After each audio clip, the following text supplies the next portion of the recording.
For today's presentation, I would like to welcome our guest presenter, Dorothy Steed. Dorothy is an independent healthcare consultant and educator within the Atlanta area. She was a Medicare specialist for a large hospital system, as well as a physician coding audit supervisor for another hospital system, totaling 40 years of experience in healthcare. Dorothy is an instructor at a state technical college in Atlanta, provides auditing and training in both facilities and physician services. Ms. Steed has written articles for several medical publishers and served as a contributing author for medical billing and coding training material.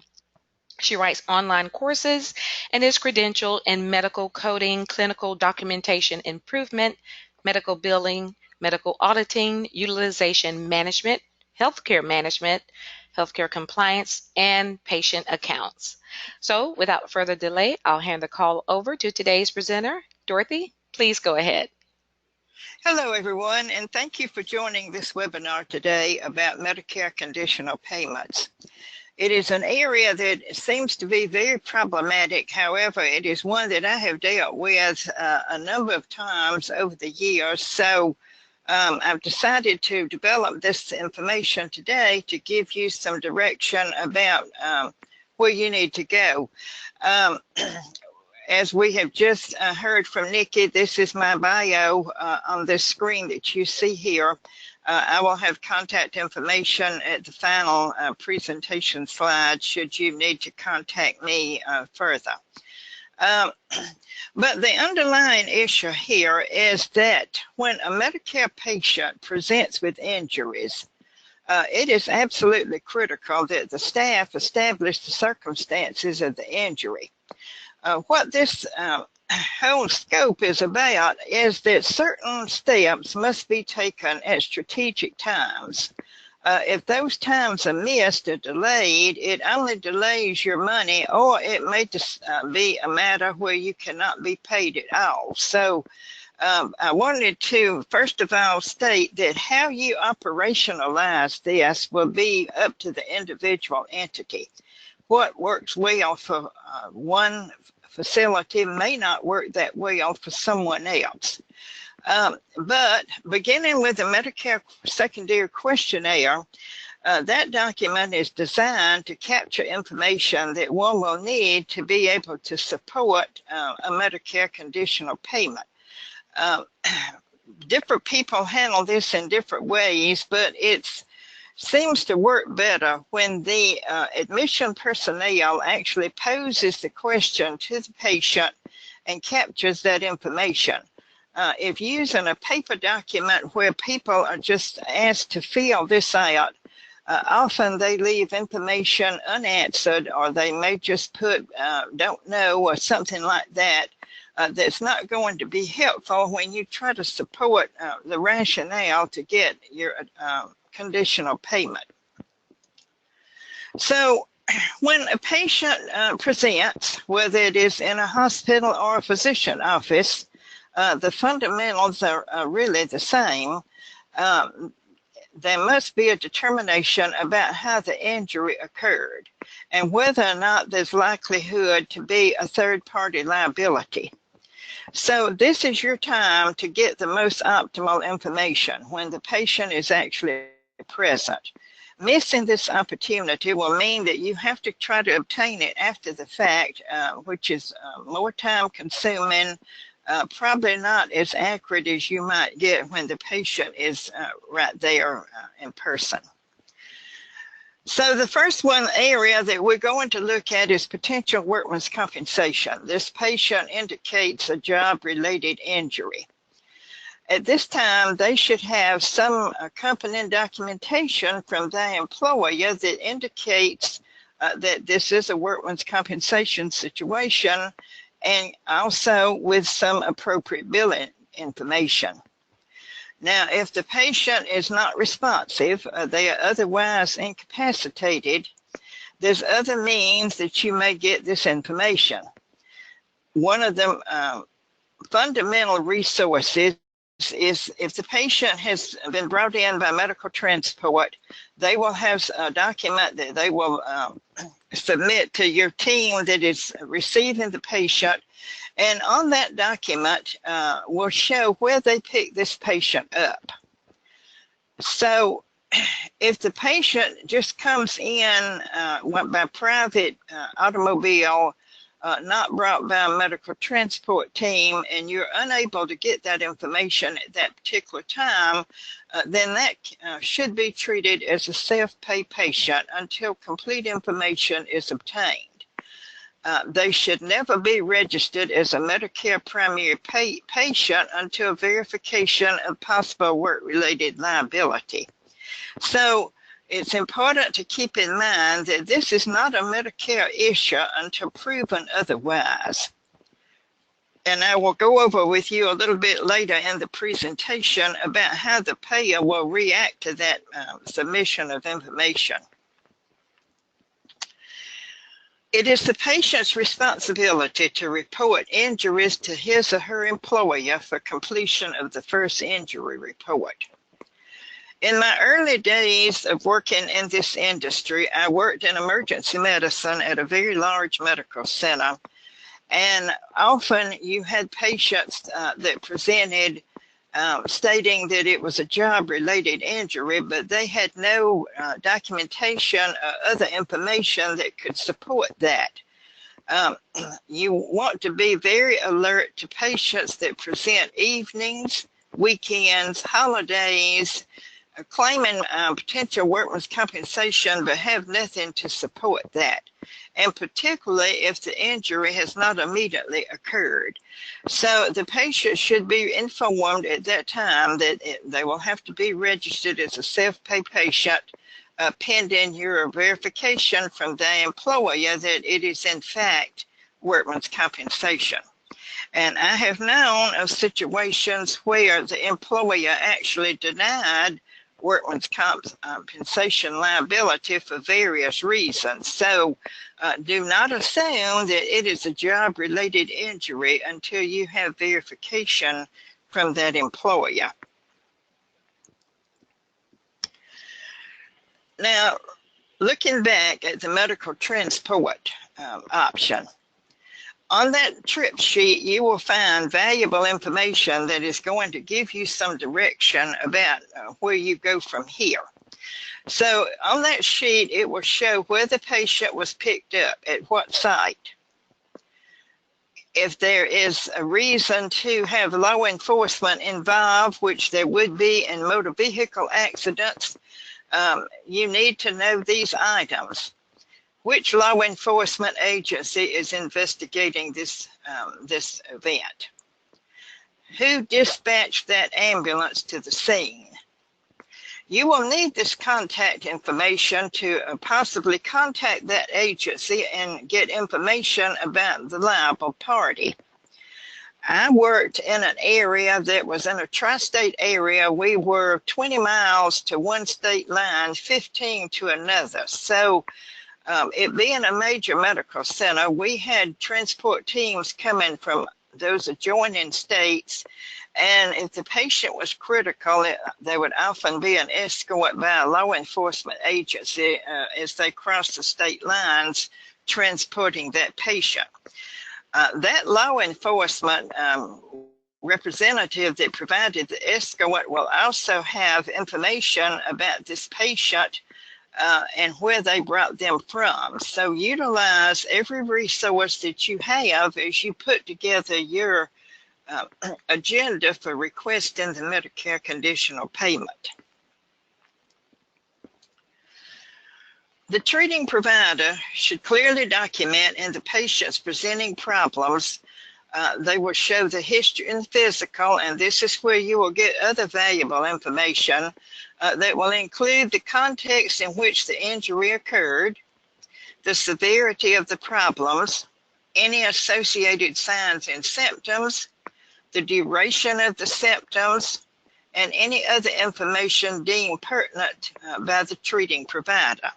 They will obtain this information not only from the medical transport team and the law enforcement representative, if that was a part of the transport, They will also gather this information as they move forward with the treatment program for this patient.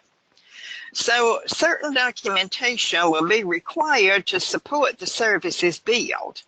If lacking in specifics, then you should consider some clinical documentation improvement education for the treating provider.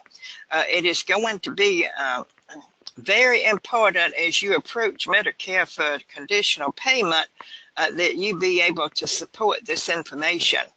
And fairly often, as I review records, I see where the treating provider has documented the circumstances of the injury, whether it was job-related, motor vehicle accident, whatever the case may be, but yet at the point of registration, none of that information was actually taken by the patient access team, and so we have to start at the very beginning. You could also have something, particularly in workman's compensation, where the patient has been exposed to some toxic substances, and that could also be deemed to be third-party liability on behalf of that that employer. Now, back to the medical transport trip sheet, you will find that this is a document that you will need to refer to fairly often as you gather your resources and data for your request for the conditional payment. When the patient is brought in, if they come in by medical transport, those attendants will advise the clinical staff about the incident. If the patient is critical, the emergency department staff has already most likely been notified in advance that the patient is being transported and how severe the patient is. If the patient is being transferred from one facility to another, such as a smaller hospital lacking in resources to manage the severity of the patient and needs to initiate a transfer to another facility, there should also be documentation that would support that, certainly by the transport team, as well as law enforcement if they had provided the escort. So any information that is missing, the patient access team or whoever is responsible in that particular facility will need to contact that transferring facility to obtain those necessary details. Again, in the physician's history and physical, upon the initial contact with the patient, the physician will also document some history in regards to that injury. So that would be your point of the patient coming into the emergency department. If it is deemed that the patient requires inpatient admission or admission to observation for a more extended period of time, then your admission history and physical would also be another source document by which they could obtain information to begin your process toward the conditional payment. In most cases, there would be no liability applicable if the patient was injured on their own property. That should be stated somewhere in your documentation by the treating provider, as well as medical transport if that is how the patient arrived. So if it is stated that the patient was injured on their own property, no liability would be at hand. Check that trip sheet pickup location to see if that matches with the patient's address. If it does not, then that should be questioned further. Was the patient's injury received in the context of criminal activity?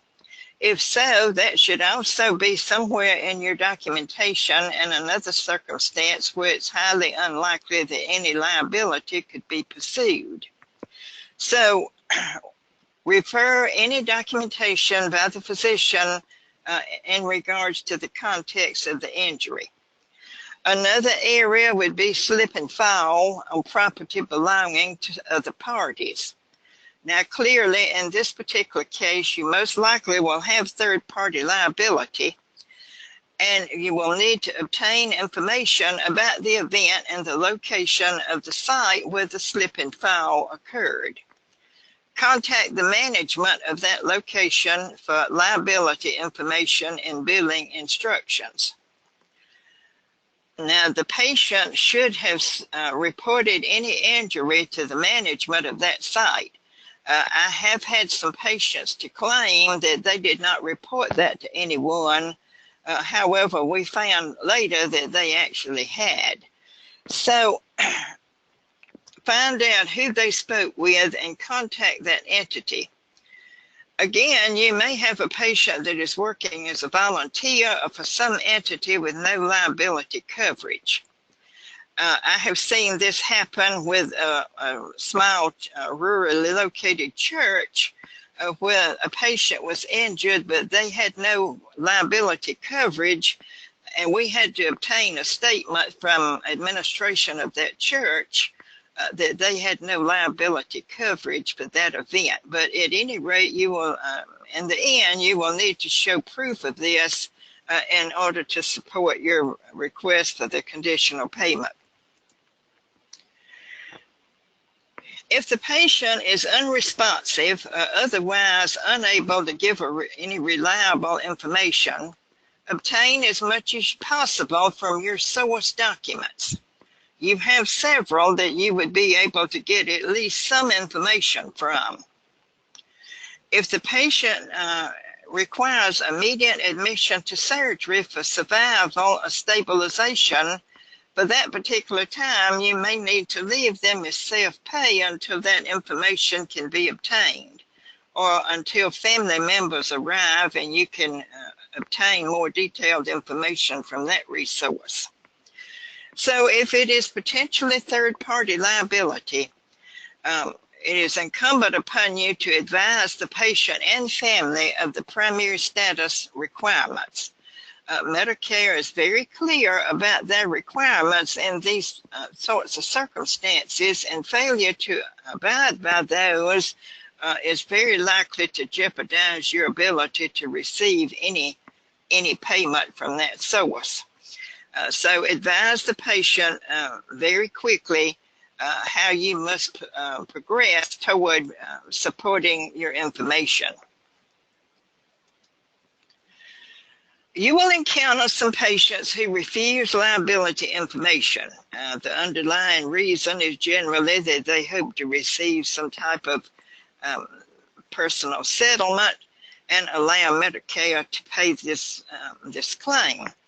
That will not occur, and the reason that it will not occur is that the Medicare processing system has very sophisticated edits built in that is going to identify this as a very likely to be third-party liability. The way that they're going to identify that quickly is going to be based upon the diagnosis code submitted on your claim. So the system edits are going to capture that as your claim begins to move through the processing system, and they are going to halt the processing of that claim until they are able to clarify otherwise. You will have patients that will be very vague and ambiguous about giving any liability information, asking that you just submit the claim to Medicare. Remember that those system edits are not going to allow that claim to pass.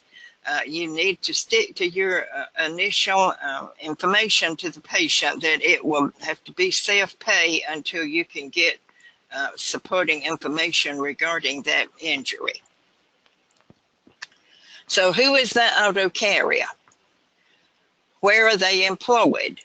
Where did the injury occur? To whom was the injury reported? This is not a choice that the patient can make, nor a choice that the provider can make. You will not be able to totally ignore the liability information. Patients are going to say it's too much trouble, I don't have the time, I may have to hire an attorney, etc.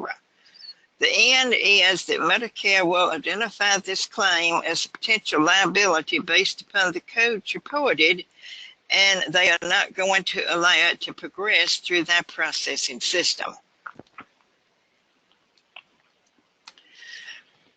So how will they start the recognition of this being a potential third-party claim? Your diagnosis codes that particularly begin with S, but in some categories T, those are codes that indicate trauma. And that is going to be what is captured in the processing system edits and stop the processing of your claim as a Medicare claim. That is when you will get some type of rejection in some manner to say you need to pursue the liability. So the S codes are going to indicate trauma to one organ or one body site. The T codes will indicate some systemic problems such as exposure to toxic material.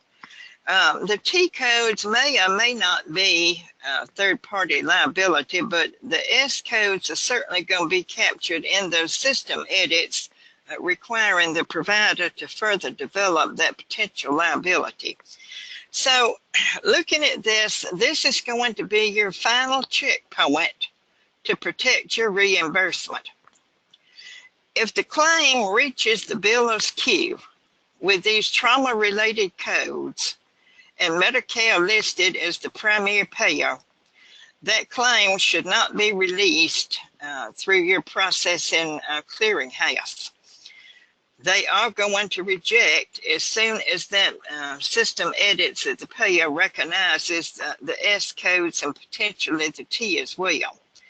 But what has happened at this point, if they've reached the biller's queue with this information, the opportunities have already passed through registration. And again, there may be certain situations where they are not able to obtain it at that time of presentation, but it is also passed through whoever is doing your eligibility verification. So there's two opportunities that have already come before it getting to the biller that should have been an indication to develop the third-party liability.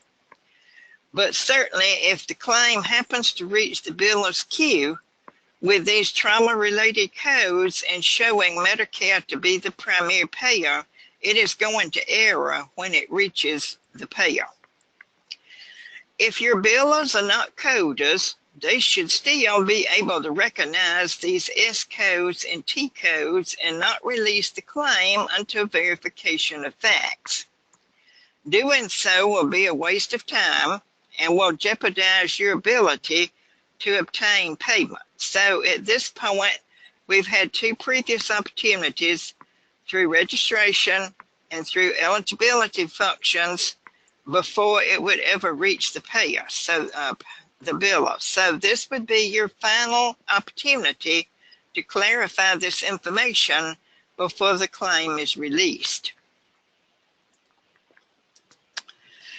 The responsibility of the biller, as we've just said, does it show Medicare as being listed primary? Then look whether or not there are S or T codes, diagnosis codes on the claim. If yes, review the registration source documents for potential third-party liability information. This is a critical checkpoint for identifying missing information and a training opportunity for obtaining correct and complete information. Now, Medicare has clearly stated in some of them processing information and manuals that it is the provider's eligibility verification process should include checking for Medicare secondary payer records on the common working file. Now, frequently I do hear people say, well, we didn't know. That is not going to sway Medicare's decision, because not only Medicare but other payers as well, once they have published some directives, and that is not followed, it allows them to take the position that the provider should have known. So this is actually published in some of Medicare's information that the provider is expected to check and see if there's an open MSP record of the common working file. So assuming that there is an open record, it would only be there because they have information that this beneficiary has been involved in a past accident. The next step is to see whether or not your claim falls within the dates established on that MSP record. Are your charges related to this accident? If yes, then they should be submitted to that primary payer. And we will talk momentarily about some circumstances that may come up regarding those types of matters. Now, this is where time will be critical, because if these steps are missed, your money will be delayed, or it may not be forthcoming at all, depending on how much time has been allowed to elapse. Once you have established the third party, a claim must quickly be submitted. It may go directly to that carrier. It may be submitted to an attorney, employer, or some other entity that is acting as representative in this case. But nevertheless, a claim must go out the door very quickly to that party. Make note of to whom you sent the claim, address, telephone number, and the date that the claim was sent. This is a critical time in protecting your ability to obtain payment from the third-party source. Particularly the auto policies generally have coverage limits for med-pay, and the way that generally works is the first claims received are the ones that are going to utilize the funds. So if you wait, the cap may be reached and you have no option to get information from that third-party source.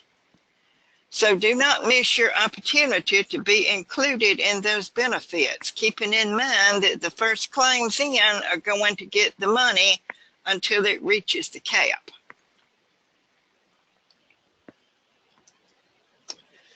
Once you have done the submission to that third-party source, then initiate your claims follow-up procedures, just as you would to any other payer. Document the times that you make contact with those people, whether or not it is the carrier, the attorney, who it is that you have sent the claim to.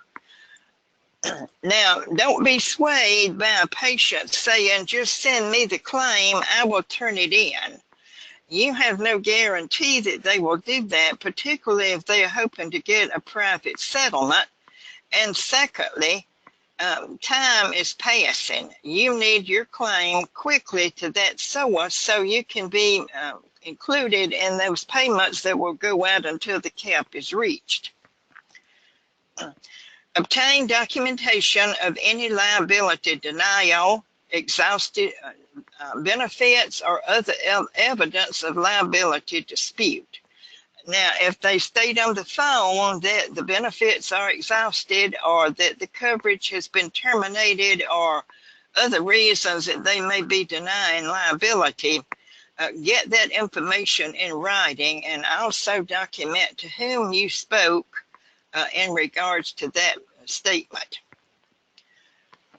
Contact the attorney for information regarding a potential settlement. How is this progressing?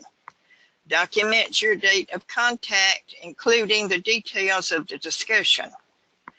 You will need all of this information to support your claim for a conditional payment. Any information that is missing that is critical to Medicare making that determination is going to jeopardize your ability to get any money from that source. Remember that we're still in the mode that it is not a Medicare issue until proven otherwise. So you will need some type of evidence if you're getting statements from that third party to say that liability is not going to be forthcoming.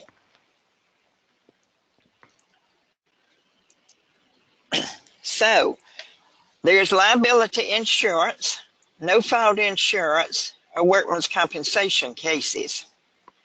These are Medicare's guidelines about how the provider is to go forward in these circumstances. And remember that time is crucial to get your, hopefully, money on this claim. The Benefits Coordination and Recovery Center is going to be your point to initiate the potential conditional payment. So the first thing you do is that you contact this resource and report that you have a potential liability claim. They will collect information from multiple sources. They will research potentially Medicare secondary payer situations, and they will be responsible for making updates to the Medicare secondary payer files.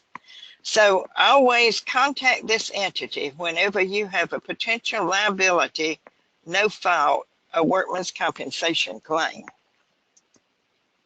This is your contact information for this Benefits Coordination and Recovery Center. This is your telephone number, and that number will be answered Monday through Friday from 8 a.m. to 8 p.m. When you make contact with this source, you will need to give them this information about the beneficiary: the full name, the health insurance claim number, the gender of the patient, and the date of birth. Be prepared to give this information when you call this entity to start your effort to get the conditional payment.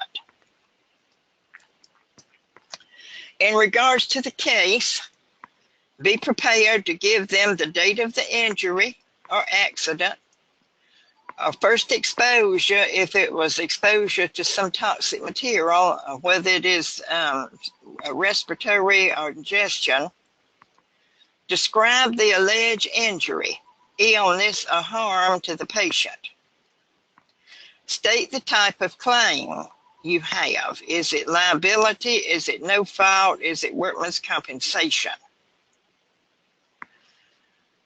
Next, you will need to give them the representative's information. Who is the attorney or other party that is representing your patient in this case with the third-party liability? Give the name, address of the law firm if they are representing the patient. Include complete address and telephone number. I would never recommend calling this Benefits Coordination and Recovery Center without complete information, because as soon as you have information that is critical to them managing this file, they are probably going to ask you to get that and call them back.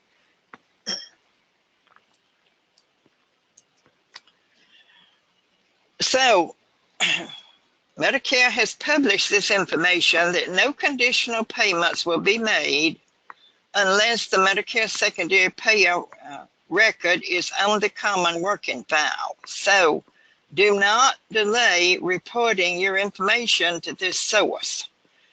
Until it is actually in their system, you have no chance to get a Medicare conditional payment. They may be conditional payments made under certain circumstances subject to the Medicare payment rules.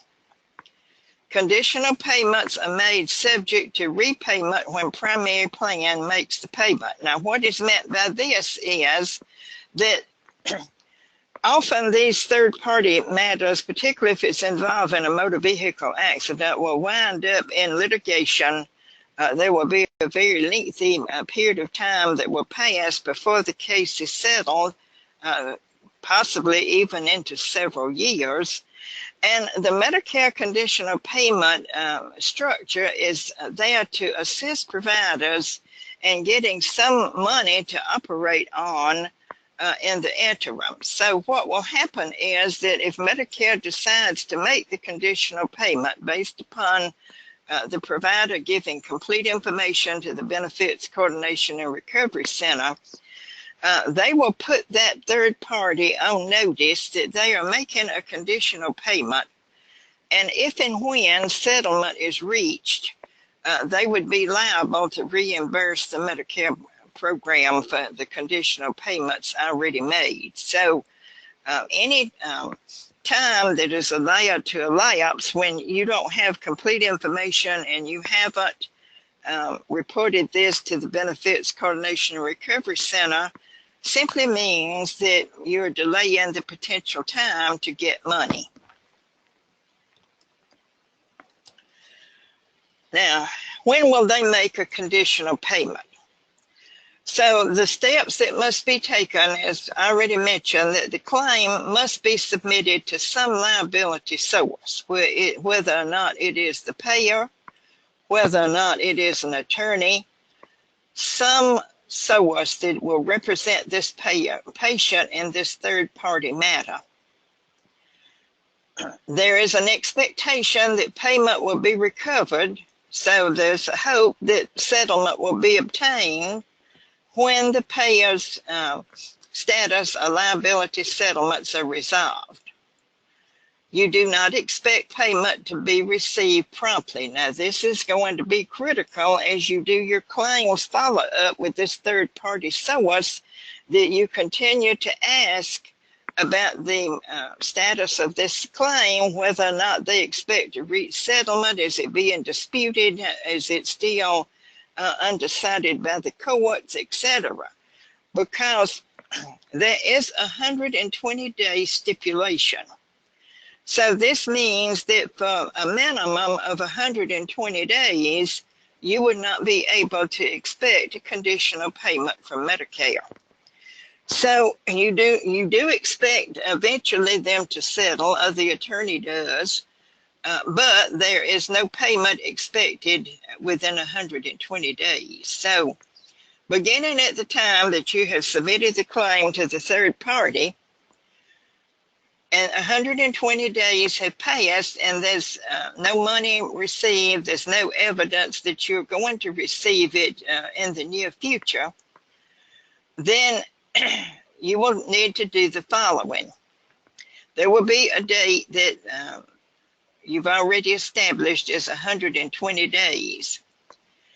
This is your time to count. Now, I have worked with some providers that when I have said, I believe the 120 days have passed, you need to go ahead now and request your Medicare conditional payment, it turned out that they had not ever submitted any claim to any third-party source. So essentially, your 120 days start today if you've already delayed taking action. So time is critical, as we've mentioned at the very beginning of this presentation.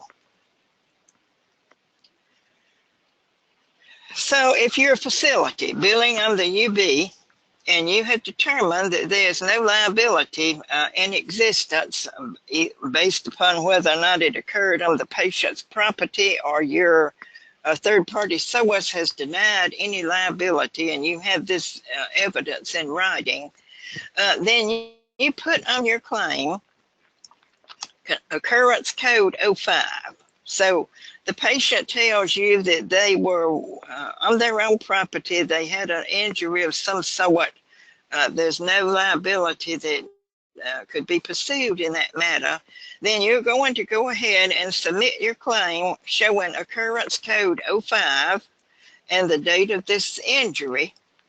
And in the remarks, you will provide an explanation, including a descriptor of the accident and the place of occurrence.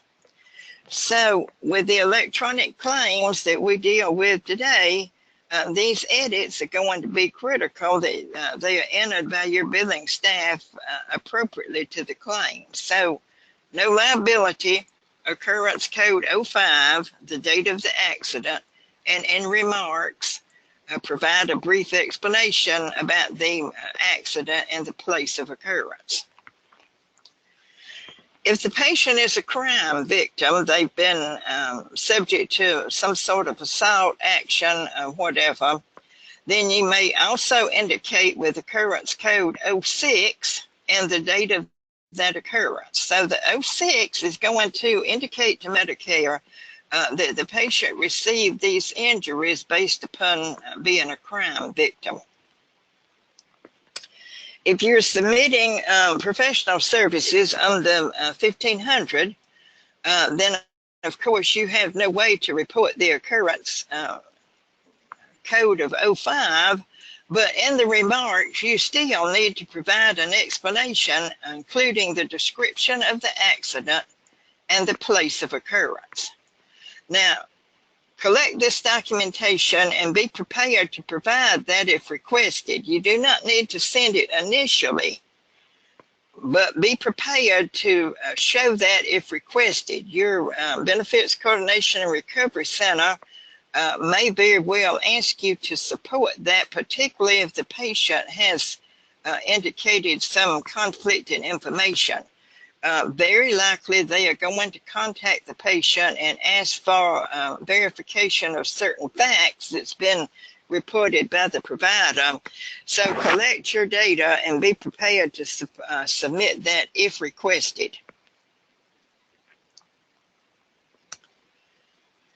So with a conditional payment, you've already established that there is liability and that they are likely going to be responsible for paying something on this claim when all is said and done.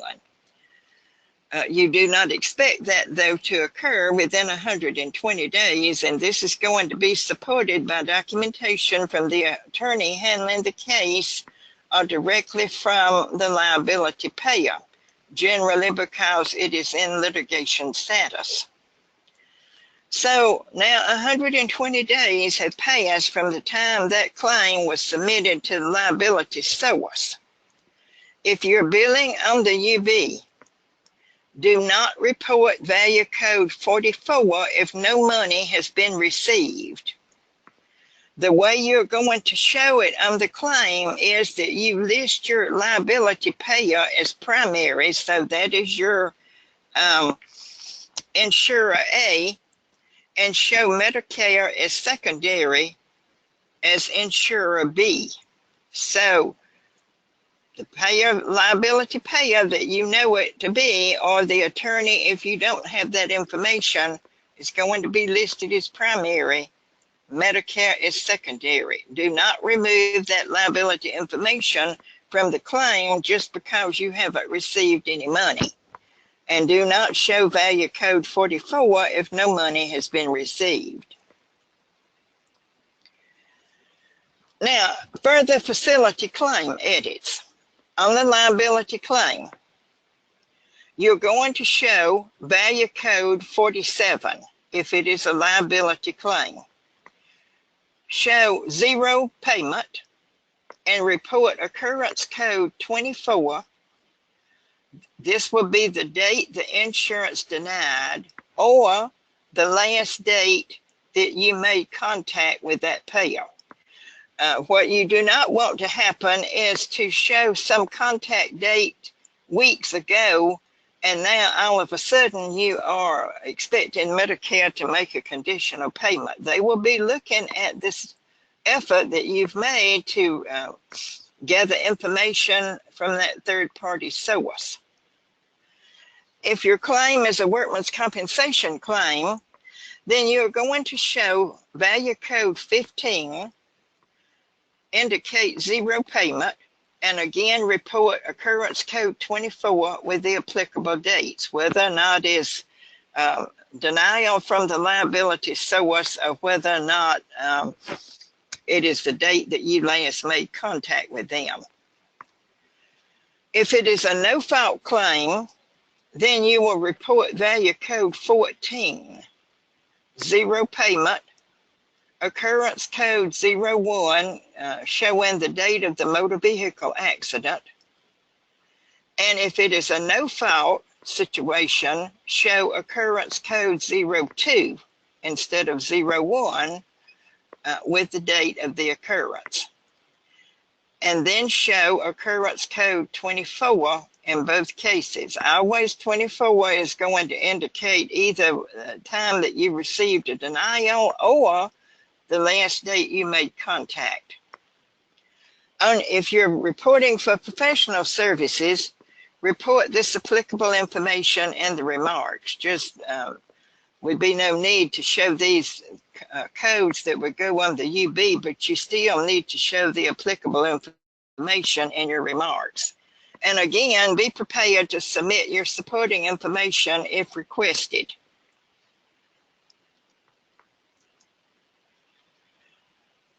If your third-party insurer denies payment due to benefits exhausted, that is what you get from them, that no payment will be forthcoming because benefits are exhausted. Now, this is where there was benefits, but you didn't get your claim in soon enough before the cap was reached. And remember that there most likely going to be multiple entities submitting claims on these patients. First claim in is going to get the money. So you've gotten a denial that the benefits are exhausted. Do not submit the MSP claim with the applicable edits. Look on your common working file and see whether or not that MSP record that is applicable to your event shows a termination date. If it does not, and the Medicare MSP has not closed that file, then you must contact the Benefits Coordination Recovery Center to have that record updated. Watch for them to put the close date out there. Do not attempt to submit your claim to Medicare Primary until after that record has been updated. Your claim will not pass the processing edits until that file has been updated. Now, if your liability insurer denies the claim due to coverage termination, the MSP file does not show a termination date, then contact them to have this record updated. Remember that they are going to be moving forward based in part on information supplied by the provider. Now, they will utilize other resources to determine whether or not it is appropriate to close that file. But until you see that date up there that that file is closed, keep in mind that your claim is not going to pass the Medicare system edits. In the remarks, then explain that the benefits have been exhausted. So keep in mind that things are not going to happen in a progressive manner until information is supplied by someone. Now, if Medicare does make a conditional payment where there is existing liability, but the settlement is delayed, then they will notify that source that they are making the conditional payment and that recovery to pay back the Medicare program is expected upon settlement of the case. Remember that that settlement may include some monies that have been designated for expected future expenses known as set-asides. Frequently, this is going to involve therapy and other extended resources to improve the patient's condition. And when that is expected, very often there will be a set-aside included in that settlement that will let the patient receive these services still under that same claim. But Medicare will review for that as they are making the decision whether or not to release a conditional payment. So just to recap, remember that it is important to establish some protocols when treating these Medicare beneficiaries in potential liability circumstance.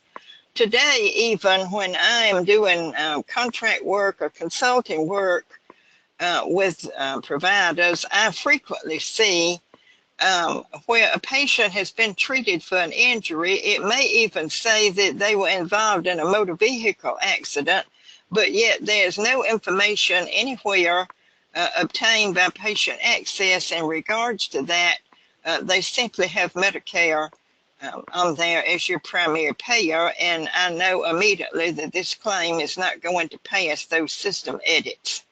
that means that they will get a rejection, and they must go back then and clarify this information, and they will move out considerably beyond the 120 days from the date that they should have received that information and move forward. So it is the provider's responsibility to obtain information. Now, if you have a patient that is very resistant to giving you information, it's clear that they are hoping to obtain a settlement. They don't want you to know details about that liability, then by all means, when you contact your Benefits Coordination Recovery Center, report that information. I have done so multiple times where it's clear that the patient is not going to be cooperative, and as I gave information regarding our encounter with the patient, I also had them make note of that we have made attempts to get this information, and the patient has been very resistant to doing so. They can may as well make contact with the patient, and remember that they can certainly tell these patients that your failure to cooperate may affect your ability to get this claim paid. So timely follow-up. Follow your third-party efforts. Make sure that it's documented, the date, who you spoke with, what information you got, anything you received in writing. If you've determined that no payment is going to be forthcoming, then at least not in the near future, then submit your claim, your MSP claim, with the required edits. You again are going to have patients, and I have, after multiple contacts with the patient, they have admitted that they were not forthcoming with that information because they hoped to get that private settlement and didn't see any reason why Medicare could not pay their claim. But remember that it is going to be identified very early if you submit it to Medicare based upon the diagnosis codes that will be reported. So use your source documents that we've already mentioned. That would be any medical transport trip sheet, documentation from your treating provider. The patient has been admitted. You've got your admitting history and physical regarding the circumstances from your attending physician. If the patient came with law enforcement escort, that agency that provided the escort will also have some information. So you will have several different source documents by which you can pull together some data to begin your appeal to Medicare to get the conditional payment. So this is my contact information. This is the primary publication that Medicare has out there, publication 100-5, section 30.2. Should you want to review that, it does pretty much reiterate what we've talked about today. And remember that your goal is to get some money on this claim in an appropriate manner. If you wish to contact me, I don't want to get into how you would operationalize this internally. It's going to be based upon that particular entity and the resources that you have. I can give you some feedback about how it's been handled in places I have worked with, should you wish to contact me about that. And so with that, we're very near to our time, and I'm going to turn it back over to Nikki. Thank you so much, Dorothy. Great information, very timely information. I tell you, your 40 years of experience is evident in today's content. We did get some questions to come through as you were presenting, and it was so funny to watch the responses say, oh, never mind, she just covered it. And we had that conversation right before the webinar that you have really taken all of the times that you presented and updated and kept this information really, really timely. So I will address one question just regarding the the replay and the slides. So if you missed the announcement at the beginning, if you joined a little late, we do have the slides available right now. You can expand the handout section on the right side of your screen and select the PDF icon to download the handouts. You will also receive a copy of the replay, which will be available in the next few days. All right, so I am just going to, as I talk about just a few events that HFMA has coming up, feel free to type in any last minute questions. So I would like to make you aware of a couple of events for those in the Colorado area. On August 14th, HFMA Colorado is partnering with MGMA to host their annual golf tournament. This is a full day of networking and dinner, prizes, and as I understand, there are a few sponsorship opportunities available. And also be sure to save the date for the Fall Rule Conference scheduled for September 20th through the 22nd in Grand Junction, Colorado. They are currently accepting submissions for our speaking spots, and there are some sponsor and exhibit opportunities there as well. So to learn about either event, be sure to visit hfma-co.org to get more information. So thank you again to our guest presenter, Dorothy, just a wealth of knowledge. I'm so honored to have you here with our HFMA crowd. And I'd like to thank everyone for taking time out of your day to participate on our call and look forward to joining you next month for our next installment on the webinar series. Thanks, everyone. Thanks again, Dorothy. And thank you, everyone, for joining today. I hope you have a good afternoon.